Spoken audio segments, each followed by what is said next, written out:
Hey, Nitro here, playing Elden Ring FromSoft's 2022 smash hit, which is at long last receiving its first DLC, and let me say it is looking incredible.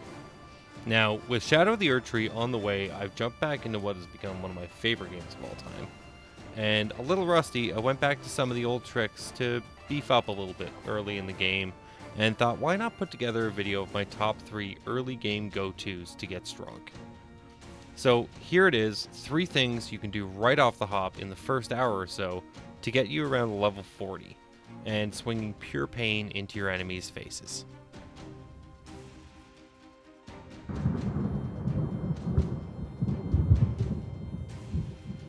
Step 1. How to MIM Your Dragon. So for the first trick, you might want to start with something like Samurai, as they come with a bleed weapon, which could be important later.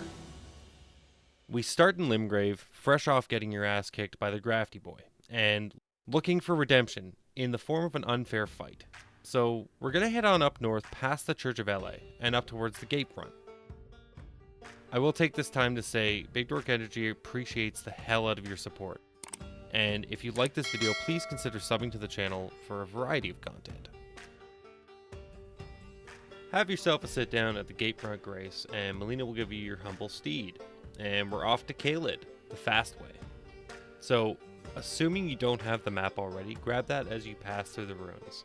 Then follow the road south, grabbing Graces along the way, and take it all the way down to the Church of America in the east, which is where you will find both a sacred tear and a mixed physic.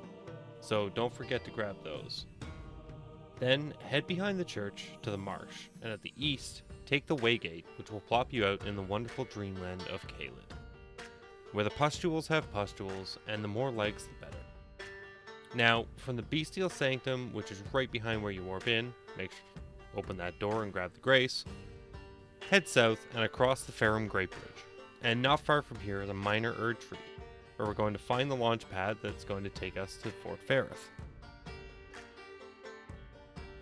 Note the Kindred Meat Grinder standing guard.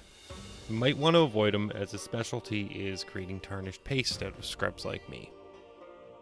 Hop on your horse, and as we're making our way south, you'll see a golden seed, so make sure to grab that. Avoid the Vulgar militia scattered around, and remember this place as we will be returning here pretty soon for step 2. Make sure to get the other Grace as well when you get to the bridge. Now, you may be thinking, ooh, is this the dragon we're going to maim? The answer is hell no. This tough SOB is something you may want to tackle a little later. So we're simply gonna ride along the bridge and maybe tickle his tummy with the back of our heads for now, and just squeeze on by and head towards that Erdtree we talked about. Dip and dodge past the Erdtree avatar and hit this jump spring, and you will see Fort Ferrith ahead of you. You're nearly there. Just grab the Grace and get ready to speed level a bit. There it is, a gold mine of runes. Now, again, this is a lot faster if you have a bleed weapon like the Uchigatana or Bloodhound's Fang, but if you got the rare resource of expendable time, you can use your fists, it doesn't matter. All you have to do is slowly beat the living shit out of this poor ancient, completely immobile dragon. As you can see, the Uchigatana procs the bleed nicely after a few hits, and takes a solid chunk of health away. If I remember correctly, this dragon is also pretty susceptible to frostbite damage, so if you're running some frost damage, it will probably help a little bit. Now, once it dies, it's going to drop an absolute metric ass ton of runes, at least for a fresh character. This will provide a nice early level boost with over 70,000 runes. Something I saw recently was an exploit where you can rest at the Grace as the runes hit you but before the dragon despawns, and you can basically do it an infinite amount of times. But I've never tried that myself, so that's up to you if you wanted to cheat the system, I don't know. Well, that brings us to step 2, and we're already pretty much right next door. Step 2. Farming the Vulgar. Now that we've slain that big bad decrepit dragon, we're bound north, back to the Farum Great Bridge. and to all those Vulgar militia that were scattered around this area. I'm going to show you the simple, easy early game rune farm that was my bread and butter when I first started playing. Now, one thing to note is that while these dudes are pretty easy to kill with a sneak attack, and they seem to have a Caesar-like tendency of showing you their backs, this early in the game, they can be pretty spicy. I'm talking 1 or 2 hit kills with a variety of nasty weapons and a mixed moveset. However, they net 1,000 runes apiece.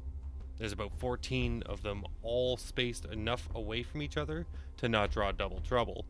And hey, every couple runs, you might get lucky and find one with glowing eyes, which drops extra runes. As you can see, I tried out a couple of different weapons, including something as slow as the grafted sword, and you should still be able to stun lock them after you hit them with the crit. Now, speaking of unique weapons, this next part is kinda exclusive to those planning on using a unique weapon. While regular smithing stones are kinda hard to come by, somber stones 1 through 9 can be easily acquired for the most part, and I'm gonna show you how. Step 3. Let's get somber stoned. So to start off, we're going to be heading southwest from the Ferrum Great Bridge towards the MacLeod Tower, where we will find somber smithing stone 8 and 9. Why 8 and 9? Because they're easy and so conveniently close to everything else we've covered so far. I say easy as it takes me 1,000 bloody hits to take this stupid bug down, and oh yeah, careful, it explodes. Because they had to add in a little challenge on that one. Anyway, from here we proceed over toward the cliff by the tower and gracefully hop our ass down these routes to safely land on the ground next to number 9. Shit. Ah well. Well, you can go the long way around, but it's slightly more inconvenient. Basically follow MacLeod's northern coast toward the tower, and you'll find a safe little path that leads down to the show and tell circle, where little Timmy brought his favorite high tier loot. Somber stone number 9. Now we go back to the North Agil Grace, just north of the lake, and head southeast. You'll find somber stone 1 along the cliffs at the north edge of the lake. Once you cross the bridge, to the right you'll find a dude chilling in a cuck chair holding the stone.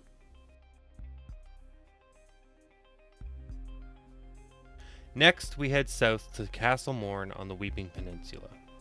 If you haven't explored it yet, just head south from where we started the game, and it's literally the most southern point. From the castle entrance grace, you'll head east to the shore, where Somber Stone 2 will be protected by some naturally pissed off jellyfish. They're pretty easy to dodge and get away from. Alright, so the next ones are kind of an adventure. So we'll be going north from Gatefront up to Stormhill's Shack, and we'll be finding a hidden pathway that actually allows you to bypass Godric and Stormvale to get to Liurnia. From here, we're going to be heading into the lake and getting the glintstone key to gain access to the academy, and then we're going to have to sneak past some spicy enemies. Number 3 isn't exactly as difficult as it is just tedious. Heading northeast from the Storm Shack, you'll come to this broken bridge. Head across and you'll find a body at the end. Make sure to grab the crafting book while we're here, and then you're going to take a left towards the cliff face. Keep left and kind of climb up there, and you'll find a little nook that leads to the pathway. Now, I'll take a moment to mention that once again we are hunting down somber smithing stones, which are only usable on unique weapons.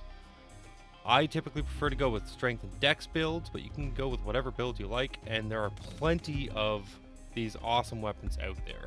I tend to kind of like the grafted greatsword, or my personal favorite, the Bloodhound Fang. But again, feel free to experiment, and the world's your oyster. In all, we're setting you up to be able to almost fully upgrade one of these unique weapons early game to gain an edge. Alright, so we've made it to Liurnia. Funny enough, with a few hundred hours in Elden Ring, this was I think my first time taking this route to get here. Anyway, we're gonna head north to the Academy Gate Town to get the map, which makes this a hell of a lot easier. From here, we're going to go northwest towards the academy itself. And you'll be able to see there's a ton of sunken buildings with steeples kind of sticking out of the ground. One of them is close enough that you can mount the steeple while riding your horse, and jump to the area that leads to the gate. You'll still have to dodge a bunch of dudes, including one of the Flammenwerfers, but just keep riding and dodging and you'll get to the Grace with ease. From the Grace, we're going to ride back a bit and you should be able to jump down onto this jutting rock to save just a little bit of time. I'm going to head further northwest to that rocky area we looked at on the map earlier and find a passed out dragon guarding the key to the academy. Pull your best Hobbit impression and grab the key, and then GTFO before Smog blasts you with his laser beams. No, seriously, once this guy wakes up, he will blast you from like a mile away, so be very, very careful because it is also a homing attack. Now that we have the key, it's back to the gate and through to the academy. Grab the Grace in case of accidents, you never know, and here we're going to take the elevator up. There's 2 mages guarding the door, and you can rush or you can take them out from a distance, it's up to you, but now you're in the Church of the Cuckoo. The marionettes can be a bit much, and we'll need to come back here as well, so grab the Grace first, as those marionettes can be a little bit of a handful, and death is definitely a possibility. Head behind the shrine to get stone number 3. Next up, we're going back to Agheel Lake North and heading south into the lake, to the ruins, where we'll find a trap chest that will take us to the Celia Crystal Tunnel. Somber stone number 4 is a relatively quick one, assuming you can dodge some pretty nasty attacks. First, you're going to want to swing wide of the bonfire in the lake, as there's a nasty surprise if you get too close. You might have already found it. Trina's lilies can be handy if you craft them into sleeping pots, which could be handy later, so grab those if that's something you're interested in. Head down into the ruin and dispatch the pesky rats and proceed to the incredible treasure that awaits. And surprise, you're in Caelid again, kinda. You're gonna want to head out of the shack and try to get on the roof of it without getting hit by the pest's brutal long-range attacks, which can add some pressure. Once you get on there, hop along to the platform and across the beam to bypass the blocked way. Dodge Drillbit Taylor here. I said dodge. And head into the next room and go to the ladder to find somber stone number 4 on a corpse.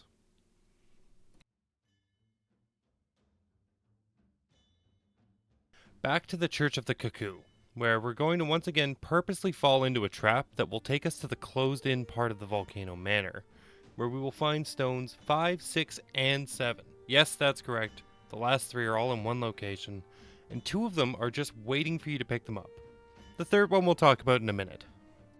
There's a couple of tricky bits here, so this might take a few attempts, but hang in there, we've almost done it. So, we start by running the gauntlet across this zombie and wolf-infested area, making our way to the big water wheel elevator. Make sure to jump the doorway zombie on his left side or you might get stuck. The dogs will chase you, but you should be able to avoid them. Take the elevator up and run across to your right and hop on the descending elevator.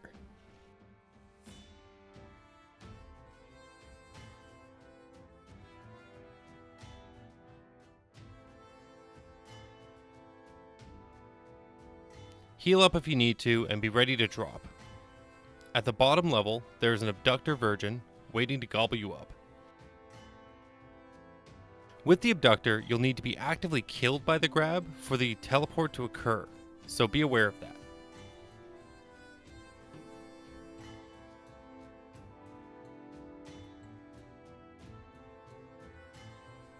You will awake in hell, surrounded by lava. The game wants you to hop across a bunch of rocks and follow a path to a grace that will allow you to leave, but screw that. Instead, we're looking down towards the open area of Volcano Manor. The problem being that it's a pretty decent drop to an area we're not supposed to be able to reach yet. So, we're going to cross over to the other side of the lava waterfall. The lava fall? Lava fall. Yeah, that's the word now.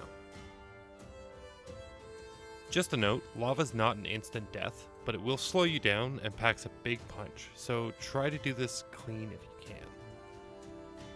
Climb the rocks near the wall here. There's a little lip, as you saw below, that sticks out that we're hoping to land on. Now, for some like myself, this is less skill and more just dumb luck, but the idea is that you want to cut some of the distance of the fall by running towards the wall, and then slide the rest taking minimal damage. From here, you're going to want to head toward the cages. So you can either hop to the next little area and then go across, or just brave the lava completely with a big jump and a series of rolls to arrive safely, albeit a little banged up on the other side.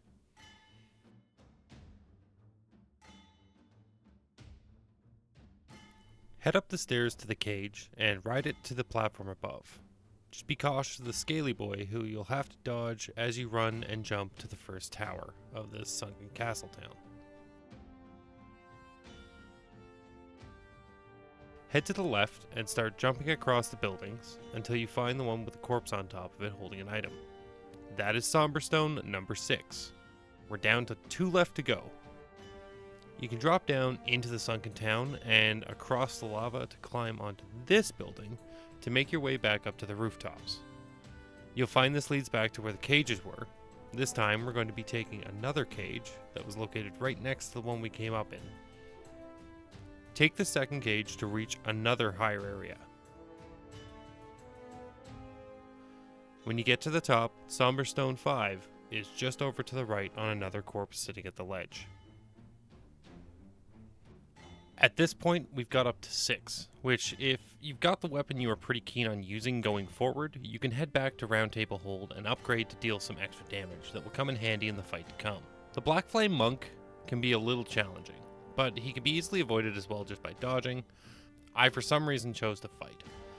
You can also head up past him, raise the bridge, and cross it to break line of sight so he disengages before you even enter the boss room. Just another note, there used to be a way of cheesing your way past this boss fight by jumping around the church. It's far too much hassle at this point. You might as well just go and fight him, get the runes, and get past the boss fight. Plus, you'll get the grace, which makes the next part a little easier. Now, this round I only took 1 attempt and it went very poorly. I'm also using an unupgraded weapon, which didn't help.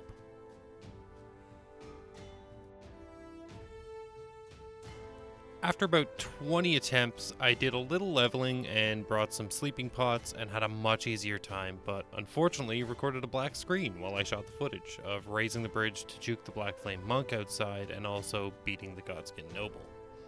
But when you finally beat Roly Poly Oly, you'll have the Temple of Iglay Grace. From here, we're going to run another gauntlet to get our last Somber Stone. While I'm running, I'll explain a few things as most of this run doesn't need a lot of explaining other than follow the path and dodge, dodge, dodge.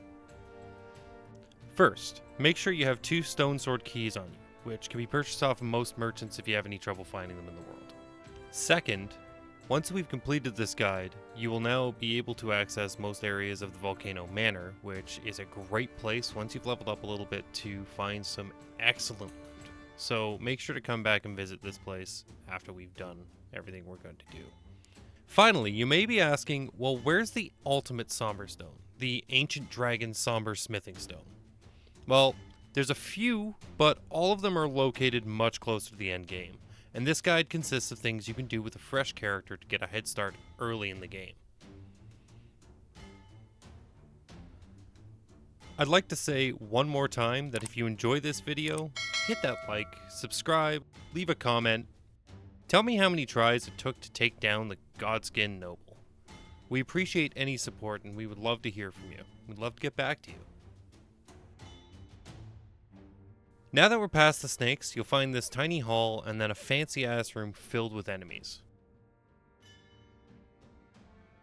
We're going to ignore all that, head up the stairs, back the other way, and head on through this door using our Stone Sword keys. Once again, we are plagued with a jumping puzzle, and this time with one single mage piece of shit on the other side taking pot shots as you so carefully try to make your way through.